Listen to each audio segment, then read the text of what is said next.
Hello everybody, my name is Cara Walker from Walker Family Funerals. I am here with the wonderful Freya Savitri Sampson from Earth Heart. We are following on from the beautiful article that Freya wrote on her mum's conscious ascension. I had the privilege of working with Freya and her mum, and we wanted to follow up and talk a bit more about this and ask some questions so we can get some heart and soul on such an incredible event. And I'm sure when you read the article, you'll understand the importance of hearing these words and how death can be done so differently to what we've come to know. So thanks, Freya, for coming to meet me today in Kings Park here in Perth. First of all, I want to ask you, what does it mean to you to die well? Thank you, Cara. Thank you so much well, first of all, thank you for everything that you did for my mum and for and my family and friends. It was the most profound and extraordinary experience of my life, and actually an ineffable experience, truly. So to answer the question, what does it mean to die well? I would say dying well in terms of my vocation means that when we leave our body, we don't leave our body unconsciously. We leave our body consciously. And that is something that my mum prayed for all the time, as well, to have not only to have a successful passing, but to be fully reunited in oneness with the divine. And that's really what it means, is we're not dying in a situation where we die suddenly and in a shock, or we die with unresolved business, things that would tether the soul to the earth, to a home, to possessions, or to people. They would be, in my shamanic work, be known as an earthbound spirit. So to die well means to be complete in your relationships.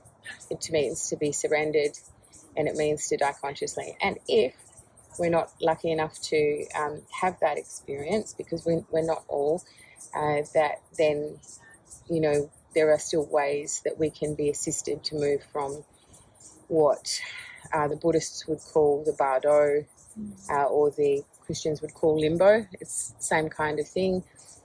We can still journey back to oneness. We just need an intermediary somewhere in all of that. Okay. And so you've talked a bit about the teams of spirits that help. Can you tell us a little bit more about what that means and how do they help from somewhere else? Yes. So as I understand it, understand it as well now, we, prior to incarnation, we are given the opportunity to sit with ourselves, and we are able to work with the divine and those who have gone before us. And I don't necessarily mean just ancestors.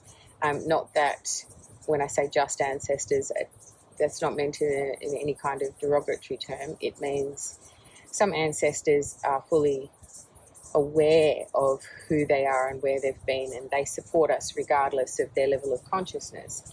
I mean those who have mastered life on earth. So they might be someone like Jesus, they might be someone like Buddha, they might be someone like Mary Magdalene, they might be someone like any of the Isis, or, there's many, many, many. We could go down any direction, any pantheon for those. But we selected a life purpose for this particular incarnation that we're in. And then from that, we then ask for assistance from those who have mastered life on earth and who have the particular skill sets that are needed in order to help us stay on track and to fulfill the purpose of the incarnation. So every lifetime that team would change. And by every lifetime, I mean, I haven't seen, in my experience, and I'm not saying it's not possible, but I haven't seen anyone in my experience master everything in one incarnation.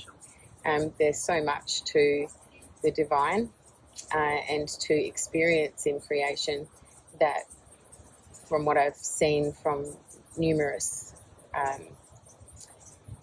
other practitioners as well as clients, that, you know, there's a long track of lifetimes that it takes to learn those things. So they would change, interchange over time, depending on what we're learning. You know, Jesus, master of forgiveness. If you need to work with forgiveness, you're going to have Jesus in your life.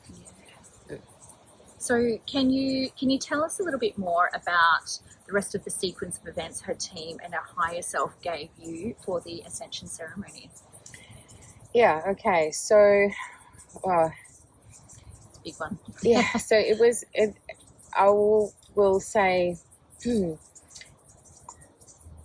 so I became aware many, many years ago that I was gifted when it came to channeling. There was a course that I did, and part of it was to do that under strict parameters, you know, that only that the beings that I was working with loved me unconditionally. And it also involved bilocation as well, which was, you might have heard of remote viewing. So those two things combined, the experience of those and finding that I was very good at those things, gave me the confidence to start to channel in certain ways. And one of the ways I started with that was by connecting with people's higher selves and bringing through meditation shawls that they would wear all for big spiritual projects and things, elaborate, detailed, etc., etc. And, you know, people were always profoundly overjoyed by receiving them and wearing them. It took me a little while longer to then be able to step into the work with those who were getting ready to make the journey back home. And those people, I was then I'm able to then connect with their higher self. That means their soul, in another word, and also then the team that surrounds them. And I work through my own higher self, through my soul, and with my team that supports me. In my mother's situation, my beautiful Mumsie, she was, as I've written, you know, she was in hospital at the time. And I honestly, you know, if I'm completely vulnerable, I would say that I've never been so stressed in my entire life as going through what we went through with her rapid health decline, unexpected, short, and being the only child and only surviving nuclear family member, the responsibility for that, as well as for her care even within a hospital, etc., was going on. And then we also had her decision for a voluntary assisted passing on top of that very quickly. I'm giving preface for all of these things because in case somebody's watching this and they haven't read the article, just to give a bit of background. So I would be with Mum late until the evening, you know, very late until the evening, as long as I could possibly stay, because at the point that I had to switch from the loving daughter caring for her mum's well-being, there was a point where I became profoundly aware that it was like that time's passed, and now you have to switch into preparation for passing. And that's a huge gear change. Yeah, for anyone, no matter how much training you've had. It's because you know your heart breaks in that moment. You know, you'll never see them again. Yeah. Particularly your mum. And so I would, at the end of these long days, and it was like severing an arm trying to leave my mum.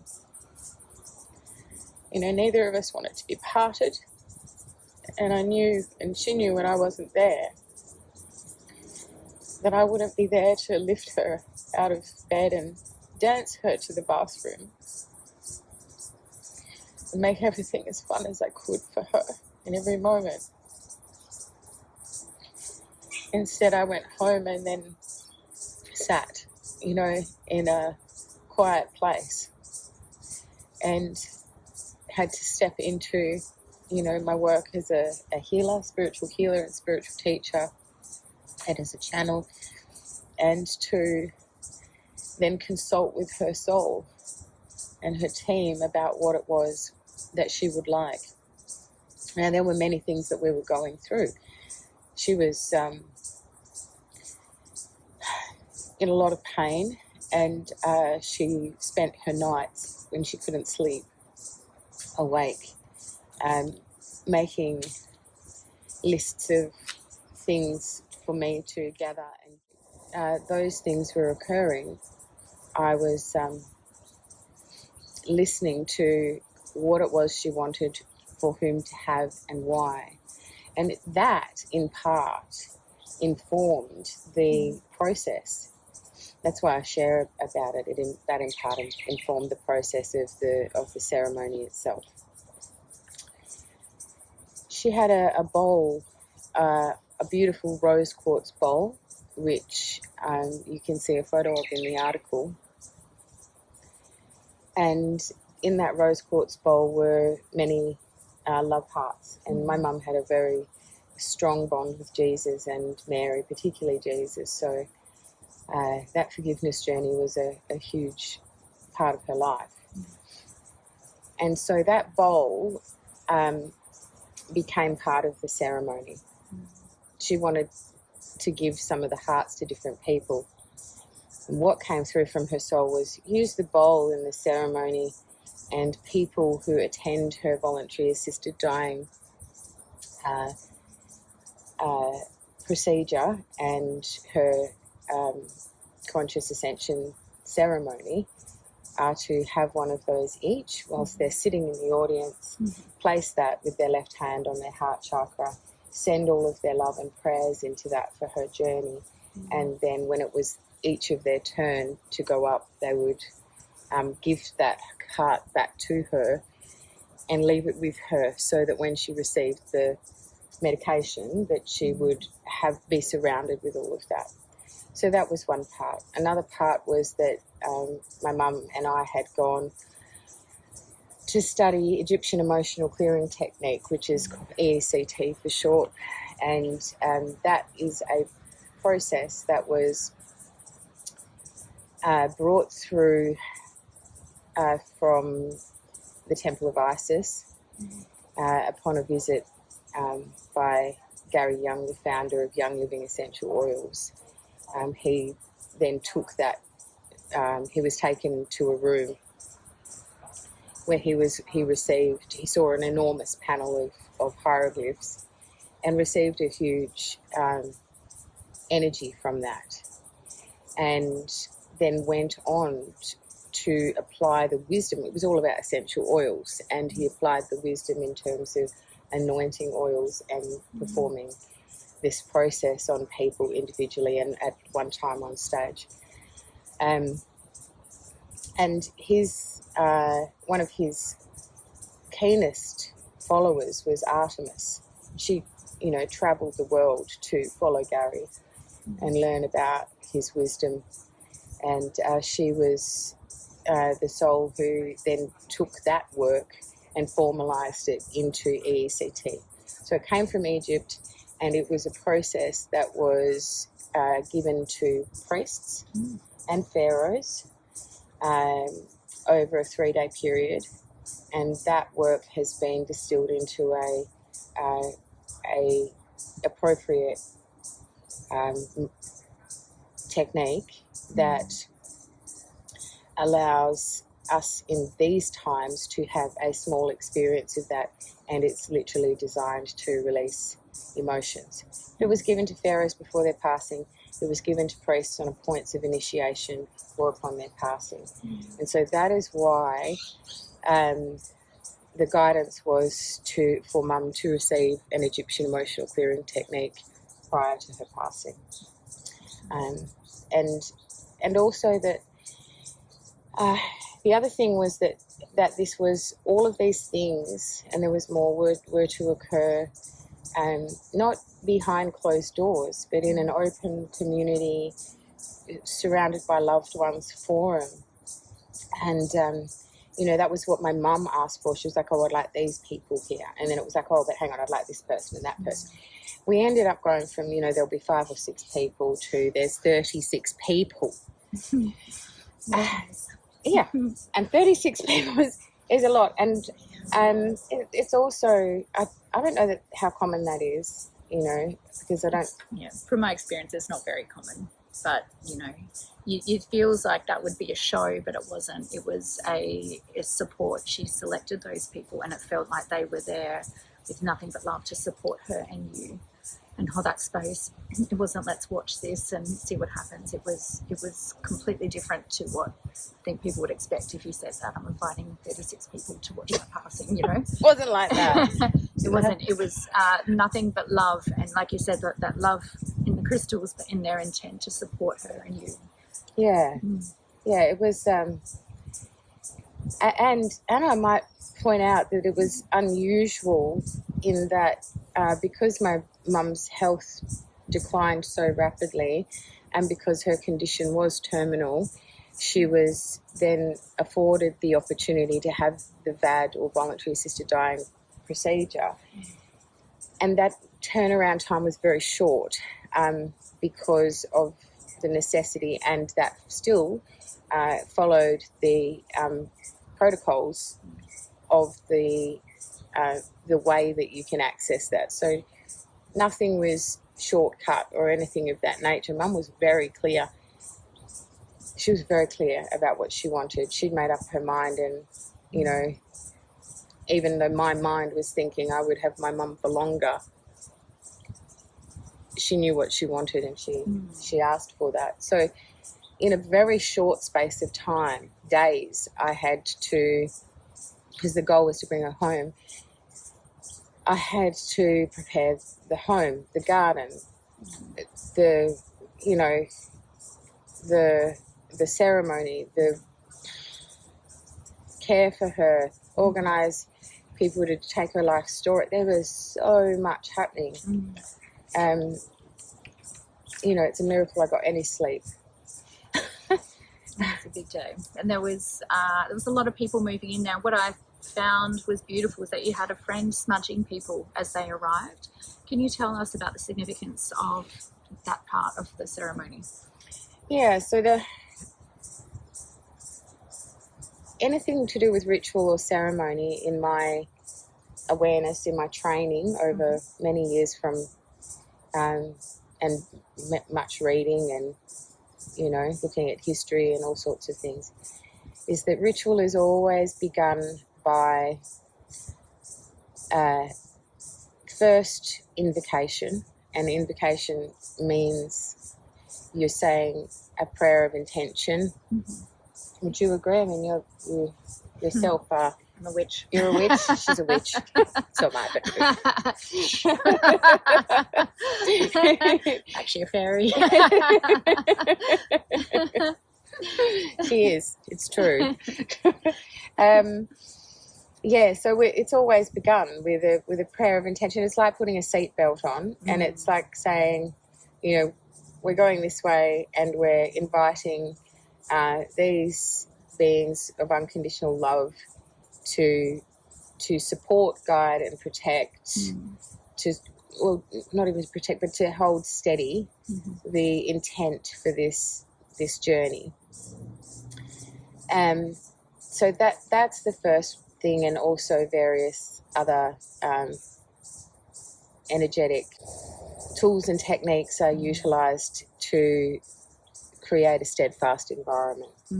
And then, because people are coming into a ceremonial environment, and also because people said to me afterwards, I mean, I didn't have time to discuss anything with anyone beforehand. It was like, here's your invitation. Mum's going to, leave her body in a few days. Please, can you come? Would you like to come? You're invited. And so, people were shocked because of the how quickly. the people were also uncertain. Yeah.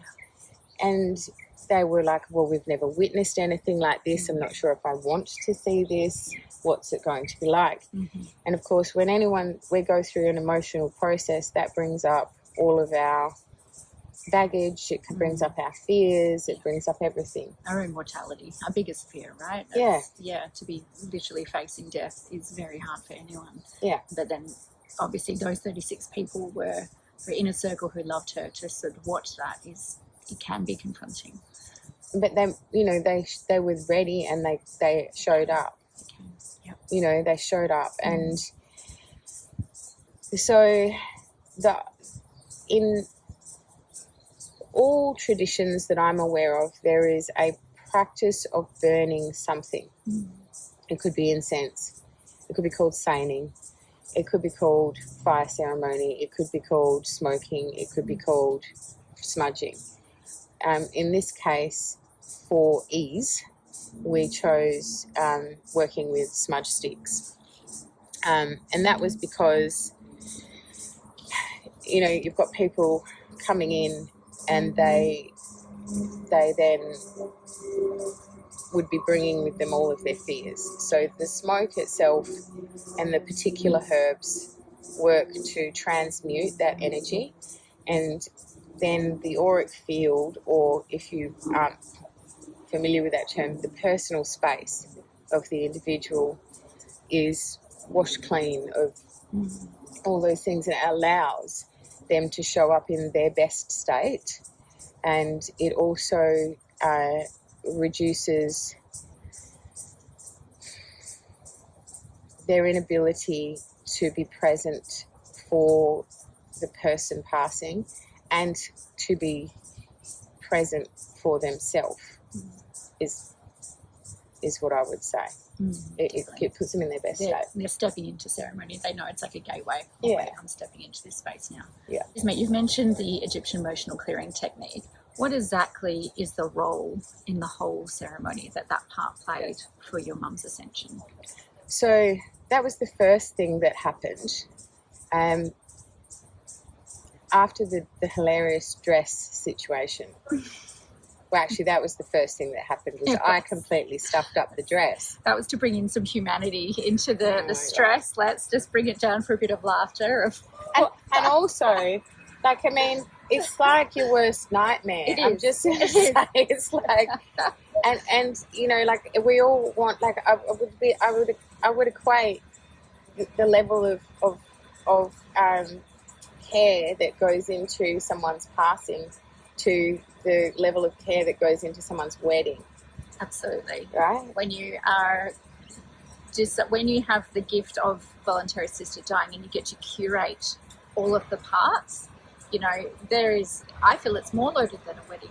Oh, there's no backup plan. There's no we'll divorce and try again. Like, this is it. This is the biggest show we can possibly do. Yeah, you're spot on.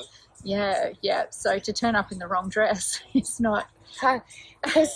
Because what happened, and I'm just gonna, because it's in the article, but I'm just sharing this before we go into the sanctity and the profundity of these things, because I've sort of had this sense of it's so important to realise that the best laid plans of mice and men, we're all human, and no matter how many things that you do that you think you've got everything right, there's always something. So it's okay, because at the time, I'm just going to say it was awful, and I was determined that my mum, my beautiful Mumsie, would have the best passing, second to none. That was my goal. And so when I got to the hospital to dress her, and it was chaos, waiting times and people arriving, and I should have been gone, but I was still there. And then I got the dress on her, and then she looked down at it, then she looked at me and she went, "It's the wrong dress." And I went, "It's what?" "It's what?" She's like, "It's the other linen dress." I'm like, "You said it was a dress behind the door?" And she's like, No, but it's the other dress. It's further back behind the door. And I was like, because there's like about 8 things hung behind the door. And I was like, well, I don't know if there's time. It's not clean. And she just went like this. She just went, at which point, it was her whole, you know, she was like, it was her vision. She saw herself in this. And I just went, I just said, I just, you know, without being able to describe it to you, it was like on the inside, it was like my being just scooped up her inner child and just went, don't worry, Mumsie, you know, I'll get it sorted. Don't worry, it'll be okay. We'll get you changed when you get home. And then she lifted again. And so, you know, that's just one of the things, just, you know, the human mind, I don't know how, it seems small, but unless you don't know the, you know, if you're working with someone in that late stage of a terminal sickness, they don't have much energy. Very little. And to get her to the state of being conscious enough to look the doctor in the eye and approve to have voluntary assisted dying, and to even just move her body in such a way to remove one linen dress and put on another takes a great amount of energy. Huge. So that's, I think, the significance of it's not just changing a dress. It's quite hard. There's, you know, cords and all kinds of things that are in there. So that's the part where it makes it difficult. So we did it, you know, just everyone was in there milling around, and they all had to go back out the front. And then everybody was starting again. Sorry, you know, I did, you know, make light of a few things, crack a couple of jokes, you know, not in a, you know, crass way, but in a way that would people would appreciate, and, you know, family stuff, you know, and you know that, and it worked. And then we just held up a linen sheet and got her changed, and that was all perfect. So then from that point, once she was fully prepared, she was wearing her jewelry that she wore when she meditated. She had, you know, beautiful things, and her outfit was amazing, and she had a lippy on, and she had beautiful silk. She was wearing silk and linen, and she looked amazing. And she lay in situ in the most comfortable arrangement you've ever seen in your life. And even Cara commented on that. It was a bed of clouds. Oh my goodness. It was just beautiful. Layers upon layers of lush. You can imagine laying on a cloud that's warm, that's under her beautiful tree in her garden. It was... And a parasol. She was gorgeous. It was actually a dream. It was, stunning. So the exact role of the Egyptian emotional clearing in that. Yeah, so the next step was the next step from that point was the Egyptian emotional clearing technique. And what that did was it prepared her, because she was actually nervous when she arrived. No different to the nerves that other people were feeling. She was feeling those nerves too, because while she'd given over an enormous trust to Cara, to myself, to facilitate all of this, you know, for her to be as clear as possible, and specifically because that process is designed with intent by, you know, high priestesses for royalty and for high spiritual adepts. It was clear, and also because my mum knew it. She knew that process. She'd studied it. She'd facilitated it. She'd seen what happened. I can highly recommend anyone having one. I mean, I actually went and had one myself in order to be able to write these articles and to be able to record these interviews, because I probably would have just, you know, not been able to do it even still, you know, without that support of the oils and the energy work. So I can say that it was done first because she needed to be within a clear state within herself. And also the entirety of the environment was in a sacred space, but then Egyptian emotional clearing technique, literally an oval is created around normally a massage table which is also made like a cloud, in order to receive it. So she was within sacred space, so a double environment. And that also created a situation where it's almost like, if you just imagine circle within a circle within a circle. It's like that level of sort of, you're coming in, and she's in the most sacred of spaces within the whole thing. Yeah, so that's why, and that's why it was done at the beginning. People then were guided to bless the hearts with their love, and then they were brought up one at a time to have words, moments with Mum. They were. So carrying the crystal, what do you think there were actually more than just the hearts? There are a lot of crystals around, being an earth heart, that your crystals are a big role in how you deliver these ceremonies. Can you tell me what exactly that means, what that role is for a crystal to be part of it? Okay. We didn't photograph or film Mum's ceremony, and that's to preserve the sanctity of that moment. It's private. So there aren't any photos of the crystal setup that I worked with. And the crystal setup that I work with, I wouldn't share, because that was revealed to me through guidance after being on this journey of working with helping people consciously ascend over 20-something years now. Must be 25 years. But in saying that, the crystals themselves are, in some ways, you have herbology.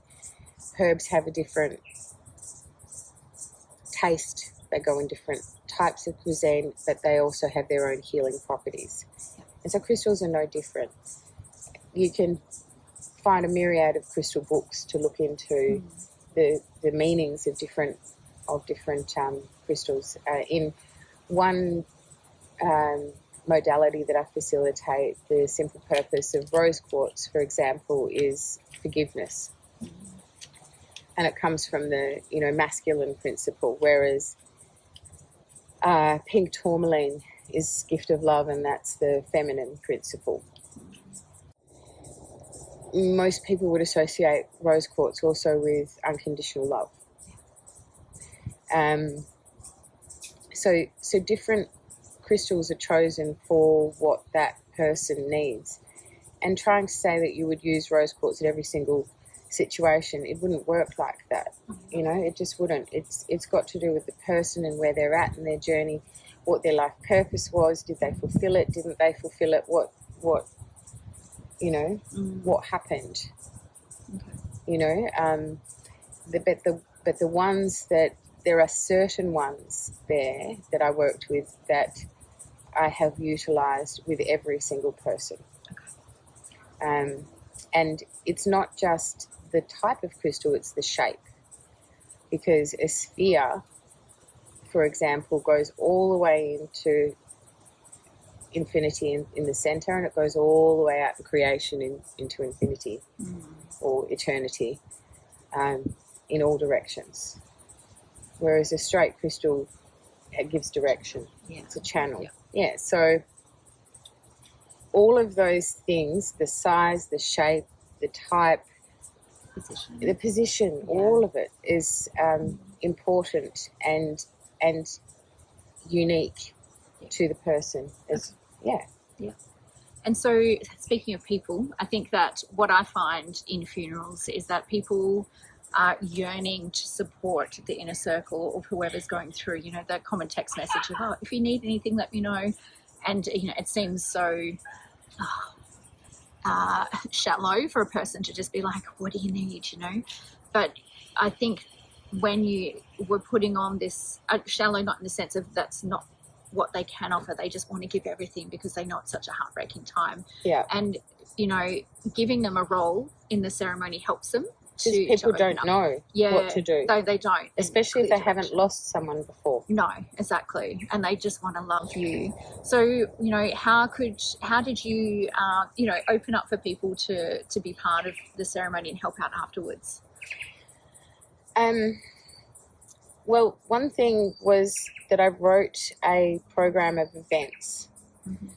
And in that program of events, I asked people for a start, right from the beginning, when they were met at the entrance, they were asked to turn phones off, to not speak when they came in, to read through the schedule of events, read it again if need be, so that they would then be able to follow the wishes of Mum. And it was written on there, you know, these are her wishes. You know, she has asked for this. Mm-hmm. This is unusual way. This is, not only is it a voluntary assisted dying, but it's done within this sacred ceremony. Mm-hmm. And explained there will be, you know, an Egyptian emotional clearing technique happening, and, you know, it's a sacred process and you need to sit and be very quiet and send love to the person receiving. And so in that way, they're then supporting everyone involved. And there is, you know, so it's things like that. And asking them to step outside of their comfort zone, because some of the people who came are Christian and they don't get smudged. They may have incense or frankincense and myrrh at a church. I forget the name of the wafty, gorgeous thing that they use just at the moment. But, you know, they're being asked to step out of their comfort zone in ways. And the other thing that was really important to my mum and to our family is food. Mm-hmm. People were asked to bring a plate to share, and to break bread and spend time together in the moments after Mum had immediately left her body.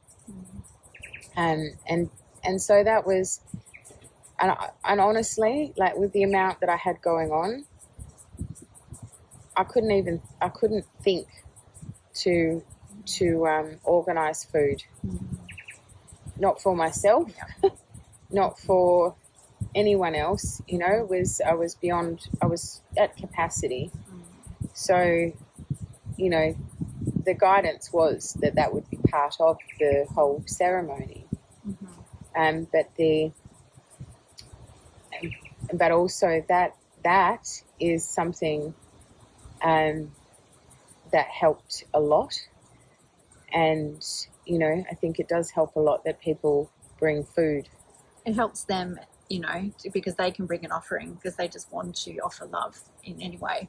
So to offer food and nourishment as part of the ceremony and not having to cater for 36 people, that's a huge, you know, thick chunk off your plate, yeah, so to huge. speak, you know, and on top of everything else you got going on. So I think that's something to remember when organising a ceremony, is that you don't have to do everything. People are yearning to contribute, even if it's just the, you know, bringing the stuff to do the setup or the food. It really does make a big difference. Yeah. It does, and it did, and I was so grateful. You know, and there was some leftovers, which was nice because it supported me for a couple of days afterwards to just to be able to, you know, get to the next bit. Yeah. So you've mentioned in another article, which I found really interesting, the Rainbow Bridge. Can you tell us a little bit about the significance of this? Okay. So it's funny because, you know, I mentioned to Anthony Kilner, the editor, about this. I was chatting with him. I go, I said, my column, sacred sites, the alchemy. I was like, what sacred site am I going to cover? And I chatted with a friend as well, and I, she said sleep on it, and I was like, of course, genius. Woke up, went, I'm going to do the Rainbow Bridge. Rang Anthony, had a chat, said, what do you think about this? He goes, I thought that only happened with pets. It's because it's new age. It's modern. It's the modern association of the Rainbow Bridge. The pets go over the Rainbow Bridge, and I hadn't actually even heard of that, which is odd. But the Rainbow Bridge is far deeper than that. I mean, it's in my experience, I had engaged with the Rainbow Bridge through spiritual studies and through learning different modalities of spiritual healing and also shamanic healing. And it was a path. It is a pathway, a bridge by which we can change states of consciousness, realms, worlds. If we're bilocating to a different time or space, we can come back to the body through that form. And synonymously across many, many, many traditions, it is that bridge between worlds. But it's associated most commonly with death and passing. It's how we travel from here on Earth to where it is that we need to go. Now, in my research for the article, I discovered that it goes, it's throughout Indigenous peoples of Australia's traditions. And whilst it's not a written tradition generally, it's generally through song and story. In the written traditions which come later, the Egyptian stands out as probably the next oldest, probably the oldest written tradition, that is clearly written tradition that talks about it. But not only do they speak to the Rainbow Bridge, they speak to different constellations that hold either the silver or the golden gateway, and they're referenced as though they are the front and back door to heaven, or whatever name you want to call that, nirvana, source, it doesn't matter. It's all the same from Valhalla. Exactly, the Valhalla. Norse have the Rainbow Bridge as well. So yeah, Valhalla. So yes, so whatever version of Valhalla you like. And as Freya, yeah, exactly. It's interesting having that name, and also having the role of escorting people to across the Rainbow Bridge to Valhalla, because Freya, that was the goddess Freya, that was her role, and she took half of the worthy fallen to Valhalla. And so, without even realising that, because my mum chose my name as well, and she just liked it. So I didn't know. Clever. Yeah. Hey, look how that worked out for her. Mumsie, clever she Mumsie. knew.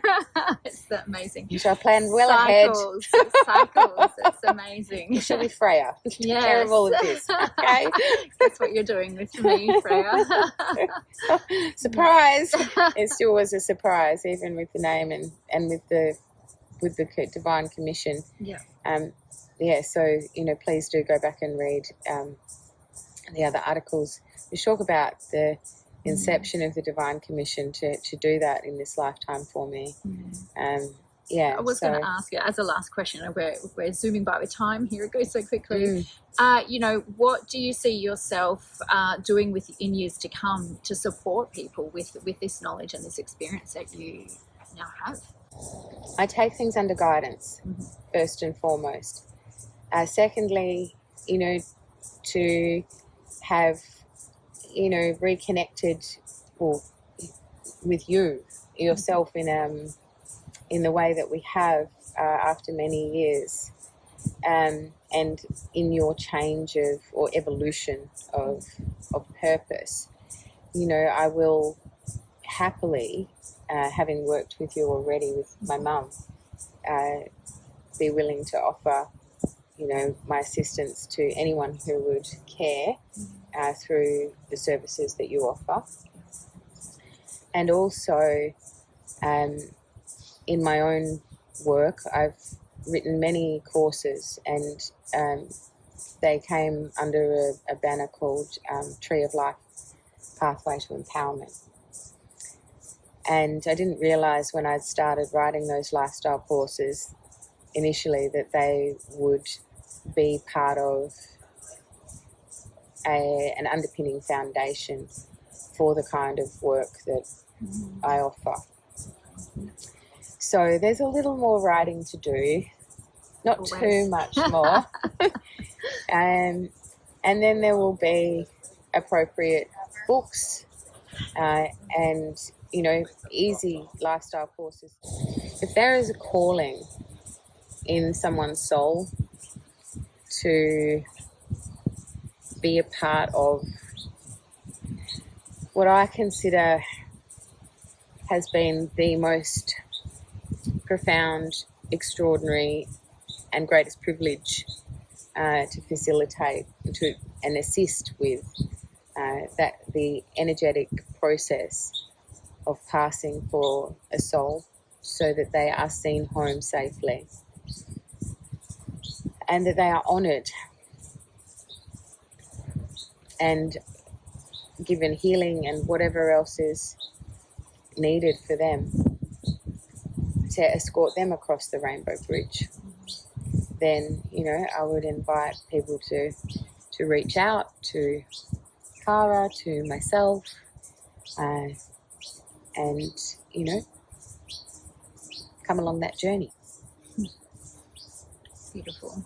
Well, thank you for sharing such a integral, you know, part of this inner story. Is something that people don't really get a glimpse too much in the community, and to open it up, this dialogue out into the world, it's a beautiful offering. I really appreciate that. Thank you. Oh, is it okay? I'll just share one last thing. It's and part of the mum's process, and this was also quite a profound part of that was when mum actually left her body. That was the point where I had the opportunity to offer mediumship. And that is, you know, being with her. And this is not something I've done, or this is something I have done for others. Certainly not, I certainly wasn't prepared for doing this with my mum so soon. To then be able to communicate with the loved one directly,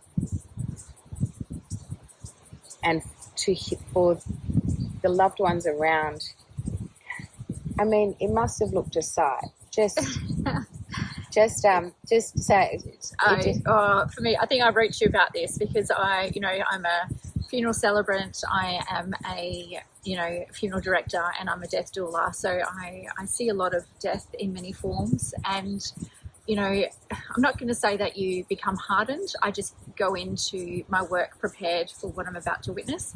But that one got me. I was crying, and I had to try hard not to sob because it was so beautiful.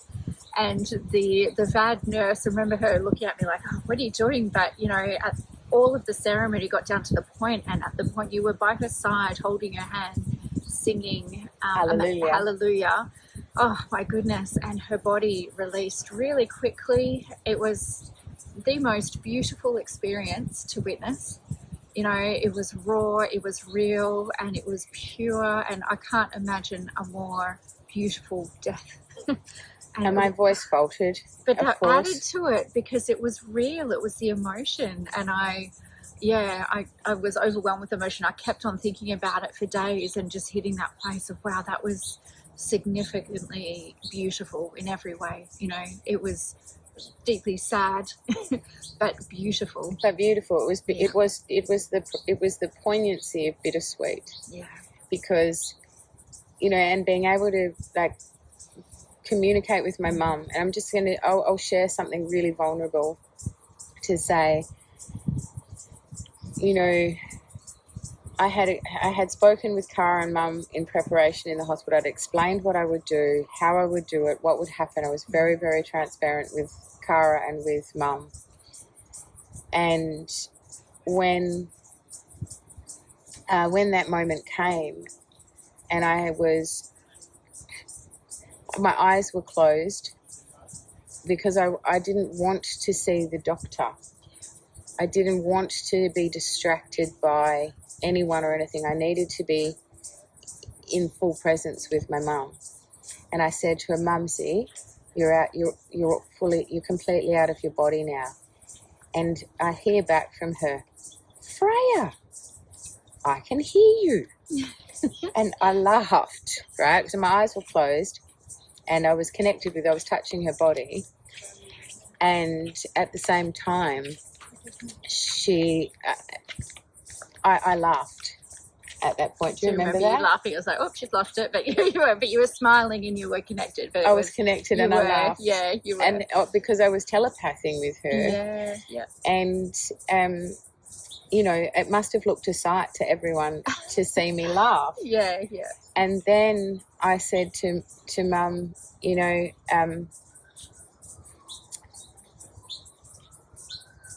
and then she actually started to her awareness started to move beyond the body and who and what she was in the body. And then at that point she was like, oh, she started to stretch. So it was like, oh, I forgot. I remember you saying that. You said, she said, I forgot what it's like. I forgot how beautiful it is. That's it, yeah. And all the pain was gone because she'd just been in this tight pain and you know, being her physical life being sustained. And then that experience of freedom was coming back, that we get once we're not jammed into a small vehicle, being the body. And then she said, oh, and I love everyone. I love you all. Tell everyone. She's like, I love you all. And I said, Mum says she loves you all. And it's simple things, right?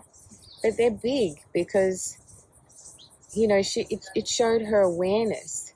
She could perceive everyone, even though she was no longer looking through her eyes and hearing through her ears. She still had the full awareness. And then she thanked another family member, my sister-in-law, Antoinette Sampson, and she has run enormous Peace Angels projects around the world. I've had the honour of helping her with some of those. And she still does run beautiful charity work with angels now. And in her spiritual work, she has closely worked with angels for a long time. So when Mum was in hospital and going through the process of getting ready to pass, she you know, sent as a prayer and a blessing 100,000 angels to Mum. And in this moment, after she told everyone she loved them, she's like, I thank Antoinette for the 100,000 angels. Like, she became aware of them. But just before she started speaking, I could see these white things flickering across my inner eye. Just so many of them. And I was like, oh, the rainbow white light. It was all flickering all around. And she was saying, they're like stars with wings. And there was this awe and this wonder and this beauty about all of those things that she was able to then share with the people witnessing, and also for her to know that she could still perceive and that she could still communicate even through a medium. I mean, not that her passed over soul needs that, they'll still communicate directly with people, but in that circumstance I was just the mouthpiece. And finally, the last thing that I would share is that after everyone had put roses on Mum's body, we also wrapped her in linen because it's the highest frequency fabric for healing, and it's also been utilised for millennia in sanctified circumstances. Mm-hmm. The other wonderful thing was we had the opportunity to touch her body even after she had passed, and I was able to do that with some other close family members, which gave them permission and normalcy of this as a process of life is passing. And that the people, many of the people who came, they hadn't. We're talking cousins and aunties, uncles, who just have their own way of thinking and believing, and it's all perfect, but they never witnessed anything like that. And I recall one of my family members coming up and grabbing me and squeezing me in a way that I've never been squeezed in my life. And there was barely words coming out of their mouth. And their eyes were like laser beams, but without the pointiness, the intensity of lasers, but with love and awareness and purity and profundity beaming from them. And they were saying, they just said, you, it should be like this, always, for everyone. And I said to them, it used to be. Once it used to be. And yes, it should be like this for everyone. Should be. Good. Thank you. Thank you.